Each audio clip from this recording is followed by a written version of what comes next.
Next question है, वर्ष 2018 का फुटबॉल विश्व कप किस देश में आयोजित होगा। ठीक है, तो यहाँ पे पूछा जा रहा है कि जो 2018 में फुटबॉल विश्व कप हुआ था वो किस देश में हुआ था। तो क्वेश्चन यहाँ पे पढ़ लीजिएगा और चलिए इसका आंसर देखते हैं कि कहाँ पे हुआ। तो रूस में हुआ था। ठीक है, 2018 में जो विश्व कप हुआ था फुटबॉल का, कहाँ पे हुआ था, रूस में हुआ था। अगला क्वेश्चन है, वर्ष 2014 के कॉमनवेल्थ गेम कहाँ हुए। ठीक है, जो कॉमनवेल्थ गेम हुआ वो कहाँ पे हुआ। तो ग्लासगो जो स्कॉटलैंड में स्थित है। ठीक है, स्कॉटलैंड में स्थित है ग्लासगो, वहाँ पे 2014 का कॉमनवेल्थ हुआ था। नेक्स्ट क्वेश्चन है, वर्ष 2015 का क्रिकेट विश्व कप आयोजित कहाँ होगा। ठीक है, क्रिकेट विश्व कप के बारे में पूछा जा रहा है कि कहाँ पे आयोजित हुआ। तो न्यूजीलैंड और ऑस्ट्रेलिया में। कहाँ पे हुआ था, न्यूजीलैंड और ऑस्ट्रेलिया में 2015 का जो क्रिकेट विश्व कप था उसका आयोजन हुआ था। संसद के दोनों सदनों की संयुक्त बैठक की अध्यक्षता कौन करता है। नेक्स्ट क्वेश्चन क्या है कि जो संसद के दो सदन होते हैं। ठीक है, संसद में कितने सदन होते हैं, दो सदन होते हैं। तो उनकी जो संयुक्त बैठक होती है, एक साथ जो बैठक होती है, उसका अध्यक्षता कौन करता है। तो जो लोकसभा होता है, तो लोकसभा का जो अध्यक्ष होगा वही क्या करेगा, इसकी अध्यक्षता करेगा। अगला सवाल है, भारत के प्रथम लोकसभा अध्यक्ष कौन थे। ठीक है, भारत के प्रथम लोकसभा अध्यक्ष कौन थे। तो इसका करेक्ट आंसर हो जाएगा जीवी मालवंकर, उस शॉर्ट में बोला जाता है गणेश वासुदेव मालवंकर। ठीक है, गणेश वासुदेव मालवंकर इनका करेक्ट आंसर हो जाएगा। नेक्स्ट क्वेश्चन है, भारतीय संविधान के किस अनुच्छेद के अंतर्गत जम्मू कश्मीर को विशेष दर्जा प्राप्त है। ठीक है, तो उस अनुच्छेद के बारे में बात हो रहा है कि किस अनुच्छेद के तहत जो जम्मू कश्मीर है उसको विशेष दर्जा मिला। तो करेक्ट आंसर क्या हो जाएगा, अनुच्छेद 370। ठीक है, आर्टिकल 370। इसके बारे में बहुत सारे बीच में चले हुए थे चर्चा, तो इसके अंतर्गत ही जम्मू कश्मीर को विशेष दर्जा प्राप्त है। अगला सवाल देखते हैं। अगला सवाल है कि कोई विधेयक है या नहीं, इसका निर्णय कौन करता है। ठीक है, मान लीजिए कि कोई भी विधेयक धन जो अगर उसको पारित करना है तो क्या वो विधेयक है या नहीं, इसका डिसीजन कौन करता है। तो लोकसभा का जो अध्यक्ष होता है वही इसका डिसीजन लेता है। कौन करता है, तो लोकसभा का अध्यक्ष। नेक्स्ट क्वेश्चन है कि विश्व का सबसे बड़ा महाद्वीप कौन सा है। ठीक है, सबसे बड़े कॉन्टिनेंट के बारे में पूछा गया है कि महाद्वीप के बारे में। तो टोटल विश्व में 7 महाद्वीप है, जिसमें सबसे बड़ा महाद्वीप एशिया महाद्वीप है। कौन सा है, एशिया, जो कि पूरे विश्व का सबसे बड़ा महाद्वीप है। अगला सवाल है, हैदराबाद किस नदी पर बसा है। तो हैदराबाद नाम सुना होगा आपने, आंध्र प्रदेश की राजधानी है। ठीक है, या फिर तेलंगाना की भी। तो इसके बारे में पूछा गया है कि ये किस नदी पे बसा हुआ है। तो मूसी नदी। कौन से नदी पे बसा है, तो मूसी नदी पे हैदराबाद बसा हुआ है। चलिए इसको ऊपर कर लेते हैं थोड़ा सा। नेक्स्ट क्वेश्चन है कि विश्व में चांदी का सबसे बड़ा उत्पादक देश कौन सा है। देखिए, चांदी के उत्पादक देश के बारे में पूछा जा रहा है कि पूरे विश्व में अगर बात किया जाए तो चांदी का सबसे बड़ा उत्पादक देश कौन सा है। तो इसका सही जवाब क्या हो जाएगा, मैक्सिको। जो मैक्सिको है, यहाँ पे पूरे विश्व में सबसे ज़्यादा चांदी का उत्पादक किया जाता है। अगला सवाल है, क्षेत्रफल के अनुसार विश्व का सबसे छोटा देश कौन सा है। ठीक है, क्षेत्रफल की दृष्टि से एरिया वाइज अगर पूछा जाए कि विश्व का सबसे छोटा देश कौन सा है, तो इसका सही जवाब क्या हो जाएगा, वेटिकन सिटी। ठीक है, वेटिकन सिटी जो है वो विश्व का सबसे छोटा देश है। नेक्स्ट क्वेश्चन है, स्वेज नहर किन दो सागरों को जोड़ती है। तो जो स्वेज कैनाल है, ठीक है, इसके बारे में पूछा जा रहा है कि ये किन दो सागरों को जोड़ने का काम करता है। तो लाल सागर और भूमध्य सागर। ठीक है, लाल सागर और भूमध्य सागर जो है इनको जोड़ने का काम कौन करता है, तो स्वेज नहर। ठीक है, जो स्वेज नहर है वो इन दोनों को जोड़ता है। अगला सवाल है, पनामा नहर किन दो महासागरों को जोड़ती है। तो ये जो पनामा नहर के बारे में पूछा जा रहा है, ये किन दो महासागरों को जोड़ती है। तो अगर पनामा नहर की बात करें तो ये प्रशांत महासागर और उत्तरी अटलांटिक महासागर। ठीक है, प्रशांत महासागर और उत्तरी अटलांटिक महासागर, इन दोनों को जोड़ने का काम कौन करता है, तो पनामा नहर। अगला सवाल है, भारत के संघीय क्षेत्र दादरा और नगर हवेली की राजधानी कौन सी है। ठीक है, तो सिलवासा। ठीक है, ये पुराना था। ठीक है, ये पुराना डेटा है, तो ये अब बदल चुका है। तो लेटेस्ट क्या है आपसे पूछ लेते हैं होमवर्क में कि ठीक है कि लेटेस्ट क्या है, आपको कमेंट सेशन में बताना है। लेटेस्ट क्या है, कमेंट सेशन में आपको कमेंट करना है। तो देखते हैं कौन कौन सा स्टूडेंट जो कि अपडेटेड है इन सारी चीज़ों से। चलिए बढ़ते हैं अगले सवाल की तरफ। अगला सवाल है, क्षेत्रफल की दृष्टि से भारत का सबसे बड़ा राज्य कौन सा है। तो क्षेत्रफल की दृष्टि से अगर हम देखेंगे तो भारत का सबसे बड़ा राज्य कौन सा है, राजस्थान। ठीक है, राजस्थान क्षेत्रफल की दृष्टि से सबसे बड़ा राज्य है। वहीं अगर आपसे पूछा जाए क्षेत्रफल की दृष्टि से सबसे छोटा राज्य कौन सा है, तो आपको याद रखना है गोवा है। ठीक है, और अगर चलिए अब जनसंख्या की दृष्टि से बात कर लेते हैं। तो जनसंख्या की दृष्टि से सबसे बड़ा राज्य उत्तर प्रदेश हो जाएगा, क्योंकि वहाँ पे बहुत ज़्यादा जनसंख्या है। और सिक्किम जो है वो सबसे छोटा राज्य हो जाएगा। जनसंख्या की दृष्टि से। तो ये इतने सारे इन्फॉर्मेशन जो कि एक्स्ट्रा आपको मिले। तो चलिए आगे बढ़ते हैं पृथ्वी दिवस के बारे में कि पृथ्वी दिवस कब मनाया जाता है। प्रत्येक साल 22 अप्रैल को पृथ्वी दिवस मनाया जाता है, ठीक है। प्रत्येक साल 22 अप्रैल को पृथ्वी दिवस मनाया जाता है। तो एक बार साथ में रिपीट करना है कि प्रत्येक साल 22 अप्रैल को पृथ्वी दिवस मनाया जाता है। फूलों की घाटी किस राज्य में है, ठीक है। फूलों की घाटी के बारे में पूछा जा रहा है, ये किस राज्य में है, तो उत्तराखंड में है, ठीक है। उत्तराखंड में फूलों की घाटी है, कहाँ पे है, उत्तराखंड में। अगला सवाल है, वर्ष 2011 में नवनिर्मित राष्ट्र दक्षिणी सूडान की राजधानी कौन सी है, ठीक है। वर्ष 2011 में नवनिर्मित एक राष्ट्र है जिसका नाम है दक्षिणी सूडान। तो उसकी राजधानी कहाँ पे है, आइए जानते हैं। तो जूबा हो जाएगा, ठीक है। जो जूबा है वो क्या है, दक्षिणी सूडान की राजधानी है, कहाँ पे है, जूबा। अगला सवाल है, योजना आयोग का अध्यक्ष कौन होता है। जो भी मतलब प्लानिंग कमीशन जिसको बोला जाता है, योजना आयोग, तो उसका जो अध्यक्ष कौन होता है, तो जो भी प्रेजेंट प्राइम मिनिस्टर देश का होता है, ठीक है, वही होता है, ठीक है। प्रधानमंत्री, जैसे कि मान लीजिए अभी तो इलेक्शन हुआ, नरेंद्र मोदी जो थे वो क्या थे, प्लानिंग कमीशन यानी कि योजना आयोग के अध्यक्ष थे। अगला है, आईने अकबरी के लेखक कौन था, ठीक है। आईने अकबरी, आईने अकबरी के बारे में पूछा जा रहा है कि इसका लेखक कौन था। आईने अकबरी बहुत बार सवाल पूछा गया है। तो अबुल फजल जो थे वो आईने अकबरी के लेखक थे। कौन थे, आईने अकबरी के लेखक कौन थे, तो अब्दुल फजल। नेक्स्ट क्वेश्चन है, होपमैन कप किस खेल से संबंधित है। तो बहुत सारे कप के बारे में भी सवाल पूछा जाता है कि कौन सा कप किस खेल से संबंधित है। तो यहाँ पे होपमैन कप के बारे में पूछा जा रहा है कि जो होपमैन कप है वो किस खेल से संबंधित है। तो इसका करेक्ट आंसर क्या हो जाएगा, टेनिस, ठीक है। जो होपमैन कप है वो किस खेल से संबंधित है, तो टेनिस से संबंधित है। नेक्स्ट क्वेश्चन की बात करते हैं कि देश बंधु के नाम से कौन जाने जाते हैं, ठीक है। तो जो चित्तरंजन दास हैं, ठीक है, चित्तरंजन दास, उन्हें देश बंधु के नाम से भी जाना जाता है। तो याद रखिएगा कि चित्तरंजन दास को देश बंधु के नाम से जाना जाता है। नेक्स्ट क्वेश्चन है, अशोक चक्र में कितनी तिलियां होती है। तो आप बचपन से पढ़ते आ रहे होंगे कि अशोक चक्र में 24 तिलियां होती है, जो 24 घंटे को दर्शाती है, ठीक है। तो हमारा तिरंगा में क्या होता है, एक तो केसरिया रंग होता है जो बलिदानी का प्रतीक है, सफ़ेद रंग शांति का प्रतीक है, वही हरा रंग हरियाली का प्रतीक है, और बीच में नीला कलर का जो चक्र बना होता है उसमें कितनी तिलियां होती है, तो 24 तिलियां होती है। अगला सवाल है कि भारत में सबसे पहली फिल्म कौन सी बनी, ठीक है। तो भारत में बनी सबसे पहली फिल्म कौन सी थी, तो राजा हरिश्चंद्र, ठीक है। राजा हरिश्चंद्र जो फिल्म थी वो भारत में सबसे पहली बनी थी, कौन सा, तो राजा हरिश्चंद्र। नेक्स्ट क्वेश्चन है, सबसे छोटी हड्डी कौन सी है। हमारे शरीर में सबसे छोटी हड्डी की बात की जा रही है कि सबसे छोटी हड्डी कौन सी है, तो स्टेपिज उसका नाम है, क्या नाम है, स्टेपिज, जो कि कहाँ पे पाया जाता है, तो हमारे ईयर में, ठीक है। ईयर मतलब क्या होता है, कान में, ठीक है। जो हमारा कान होता है उसमें सबसे छोटी हड्डी पाई जाती है जिसका नाम क्या है, स्टेपिस। अगला सवाल है कि सबसे बड़ी हड्डी कौन सी है। हमारे शरीर की सबसे बड़ी हड्डी, उसका नाम फीमर है, क्या नाम है, फीमर है, जो कि जांघ की हड्डी में होती है, ठीक है। जांघ की हड्डी भी उसको बोला जाता है, जो कि हमारे शरीर की सबसे बड़ी हड्डी है।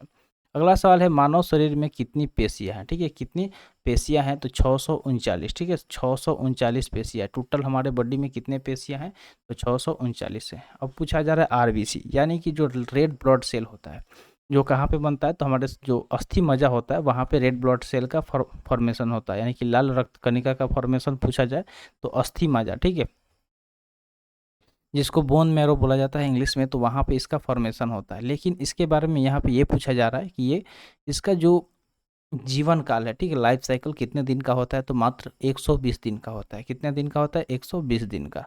अगला सवाल है, जंग लगने से बचाने के लिए लोहे पर जस्ते की परत चढ़ाने की क्रिया को क्या कहते हैं, ठीक है। तो आप क्लास 10th में पढ़े होंगे इस चीज़ के बारे में कि जब मान लीजिए कि कोई भी लोहा है तो उसमें क्या होता है कि जंग लगता है, मॉइस्चराइज होकर उसमें जंग लगना शुरू हो जाता है। तो उससे बचने के लिए हम लोग क्या करते हैं, या तो पेंट कर देते हैं या फिर उस पर जस्ते की एक परत चढ़ाते हैं। तो जो जस्ते को का परत चढ़ाते हैं उस क्रिया को क्या कहते हैं, उस प्रोसेस को क्या कहते हैं, तो गल्वेनाइजेशन बोला जाता है, ठीक है। जस्तीकरण भी बोल सकते हैं या फिर गल्वेनीकरण यानी कि गल्वेनाइजेशन बोला जाता है। इस देखिए यहाँ पे देख सकते हैं गल्वेनाइजेशन लिखा हुआ है। तो इस प्रोसेस को क्या बोला जाता है, गल्वेनाइजेशन बोला जाता है, जिसमें क्या किया जाता है कि लोहे पर जस्ते की परत चढ़ाई जाती है। चलिए आगे बढ़ते हैं। नेक्स्ट क्वेश्चन है कि मानव शरीर की सबसे बड़ी ग्रंथि का नाम क्या है। तो हमारे शरीर में बहुत सारे ग्रंथि हैं, तो ग्रंथि के बारे में पूछा जा रहा है कि सबसे बड़ी ग्रंथि का क्या नाम है। तो जो लीवर होता है हमारा, ठीक है, जो लीवर जिसको यकृत बोला जाता है, वो हमारे शरीर की सबसे बड़ी ग्रंथि होती है, क्या होती है, लीवर। नेक्स्ट क्वेश्चन है कि भारत का प्रथम तेल शोधन संयंत्र कहाँ पर स्थित है, ठीक है। प्रथम तेल शोधन संयंत्र के बारे में पूछा जा रहा है, तो असम में एक डिगबोई जगह है, ठीक है, असम में डिगबोई जगह है, वहाँ पे ही भारत का प्रथम तेल शोधन संयंत्र स्थित है। नेक्स्ट क्वेश्चन है कि यूनेस्को द्वारा कलिंग पुरस्कार किस क्षेत्र के लिए दिया जाता है? तो यूनेस्को एक तरह का पुरस्कार देता है, उसका नाम है कलिंग पुरस्कार। क्या नाम है? चलिए इसको हाईलाइट कर देते हैं, कलिंग पुरस्कार। ठीक है, कलिंग पुरस्कार उसका नाम है। तो यही पूछा जा रहा है कि किस क्षेत्र के लिए दिया जाता है? तो विज्ञान के क्षेत्र में। ठीक है, विज्ञान के क्षेत्र में यूनेस्को द्वारा एक पुरस्कार दिया जाता है जिसका नाम है कलिंग पुरस्कार। तो इसको याद रखिएगा कि कलिंग पुरस्कार किस क्षेत्र में दिया जाता है और किसके द्वारा दिया जाता है। तो यूनेस्को द्वारा दिया जाता है और किस क्षेत्र में दिया जाता है? तो इसको याद रखना, यूनेस्को द्वारा दिया जाता है और किस क्षेत्र में दिया जाता है? तो विज्ञान के क्षेत्र में दिया जाता है। नेक्स्ट क्वेश्चन है कि हैदराबाद में चार मीनार का निर्माण किसने करवाया? तो हैदराबाद में जो चार मीनार है फेमस है काफ़ी ज़्यादा, तो उस चार मीनार का निर्माण किसने करवाया था? तो कुली कुतुब शाह। ठीक है, किसने करवाया था? कुली कुतुब शाह ने चार मीनार का निर्माण करवाया था, जो कि हैदराबाद में स्थित है। आगे बढ़ते हैं, कांग्रेस द्वारा पूर्ण स्वाधीनता का प्रस्ताव कब और कहाँ पारित किया गया? ठीक है, तो कांग्रेस ने क्या किया था? पूर्ण स्वाधीनता का प्रस्ताव पारित किया था। सवाल ये पूछा गया है कि कब और कहाँ पारित किया गया। तो आइए जानते हैं कि कब और कहाँ। तो सन 1929 के लाहौर अधिवेशन में, ठीक है, पारित किया गया था कांग्रेस द्वारा। क्या पारित किया गया था? तो पूर्ण स्वाधीनता। ठीक है, पूर्ण स्वाधीनता का प्रस्ताव पारित किया गया था सन 1929 में। कहाँ पे? तो लाहौर अधिवेशन में। आगे बढ़ते हैं, नेक्स्ट क्वेश्चन दिया गया कि श्वेत क्रांति का जो श्वेत क्रांति है, ठीक है, व्हाइट रेवोल्यूशन, तो इसका संबंध किससे है? ठीक है, तो व्हाइट यानी कि दूध से रिलेट कर लीजिएगा। दूध किस कलर का होता है? व्हाइट कलर का होता है, सफ़ेद कलर का। तो दूध उत्पादन से किसका संबंध है? तो व्हाइट रेवोल्यूशन यानी कि सफ़ेद क्रांति, श्वेत क्रांति जुड़ा हुआ है। नेक्स्ट है, भारत का सबसे पुराना चालू रेल इंजन कौन सा है? ठीक है, भारत का सबसे पुराना चालू रेल इंजन कौन सा है? तो फेरी क्वीन। क्या नाम है? फेरी क्वीन। ठीक है, फेरी क्वीन इसका नाम है। अगला सवाल है कि भारत में, ठीक है, भारत में आपातकाल की प्रथम घोषणा कब की गई? तो आपातकाल यानी कि इमरजेंसी होता है। तो सबसे पहली बार हमारे देश भारत में आपातकाल यानी कि इमरजेंसी की घोषणा कब की गई थी? तो जब चीन ने आक्रमण किया था। तो चीनी आक्रमण कब हुई थी भारत में? तो 26 अक्टूबर 1962 में हुआ था। तो 26 अक्टूबर 1962 को पहली बार भारत में आपातकाल का घोषणा किया गया था। किसने किया था? आपसे एक सवाल है कि किसके द्वारा किया गया था। आपको इसका आंसर कहाँ देना है? कमेंट सेक्शन में इसका आंसर देना है। तो देखते हैं कौन कौन स्टूडेंट है जो इसका आंसर बताता है। तो जल्दी से वीडियो को पॉज कीजिए और जाके कमेंट सेक्शन में लिख के आइए। अगला सवाल है, भारत में भाषा के आधार पर बनने वाला पहला राज्य कौन सा है? यानी कि एक ऐसा राज्य जिसे भाषा के आधार पर बनाया गया। इसका सही जवाब हो जाएगा आंध्र प्रदेश। ये काफ़ी इंपॉर्टेंट क्वेश्चन है, बहुत बार एग्जाम में पूछा जाता है कि भारत में भाषा के आधार पर पहला राज्य कौन सा बना? तो आंध्र प्रदेश बना। इसके पीछे एक लंबा स्टोरी है, तो कभी इसके एक सेपरेट वीडियो अलग से बना देंगे। नेक्स्ट है, भारत पर हमला करने वाला प्रथम मुस्लिम आक्रमणकारी कौन था? ठीक है, जो मुस्लिम आक्रमणकारी यानी कि जो अटैकर था उसके बारे में पूछा जा रहा है कि कौन सा मुस्लिम अटैकर जो भारत पर पहली बार अटैक किया था। तो उसका नाम था मोहम्मद बिन कासिम। क्या नाम था? मोहम्मद बिन कासिम, जो कि 712 ईस्वी में भारत पर अटैक किया था, आक्रमण किया था। नेक्स्ट क्वेश्चन है, सेल्यूकस का राजदूत जो चंद्रगुप्त मौर्य के दरबार में आया कौन था? ठीक है, तो जो सेल्यूकस का एक राजदूत था जो कि चंद्रगुप्त मौर्य के दरबार में आया, तो उसके बारे में पूछा जा रहा है कि वो कौन था। तो उसका नाम है मेगास्थनीज। क्या नाम है? मेगास्थनीज। ठीक है, इंडिगो बुक इसने लिखा था। ठीक है, इसने क्या लिखा था? एक बुक लिखा जिसका नाम है इंडिगो। इंडिगो।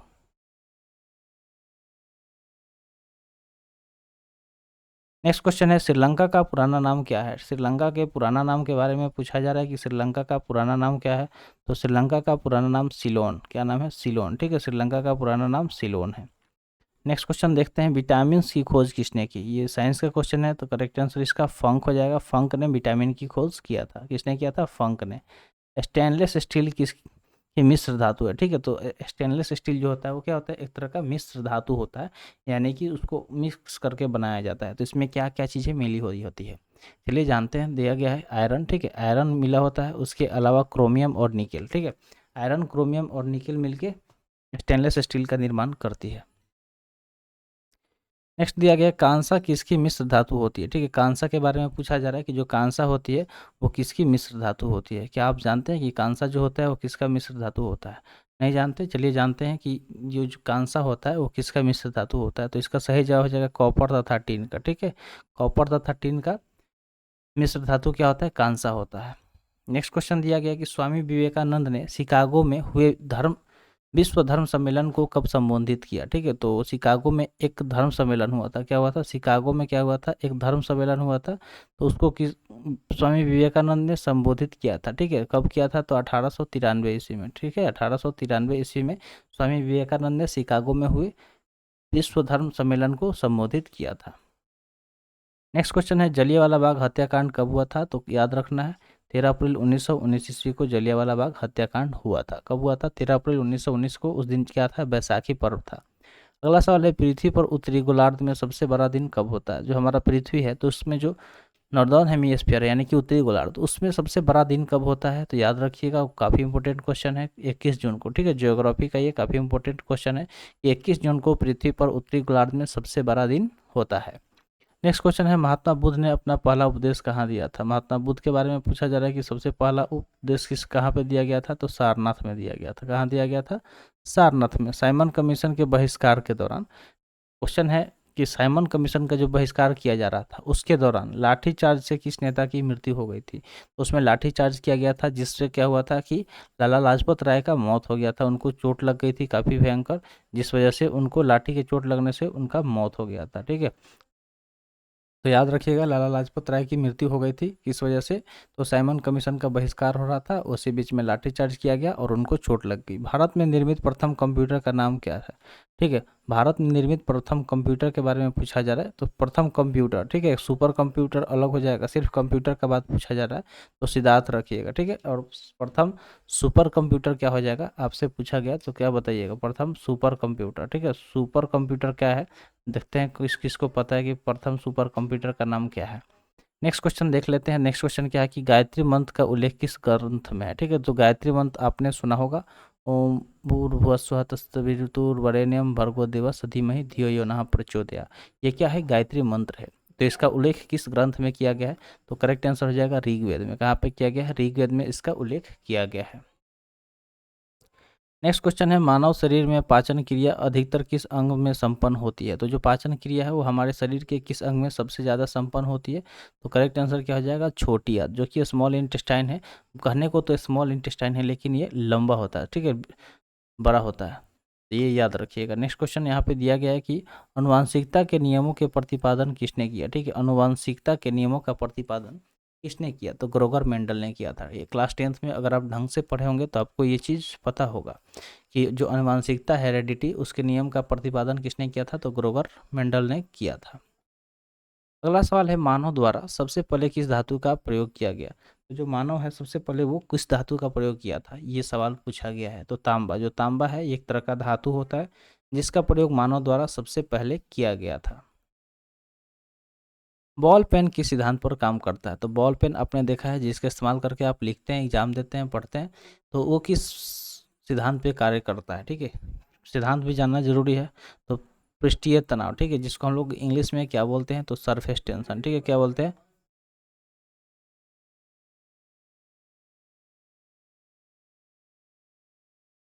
सरफेस टेंशन यानी कि पृष्ठीय तनाव बोला जाता है। तो बॉल पेन इसी के सिद्धांत पर कार्य करता है।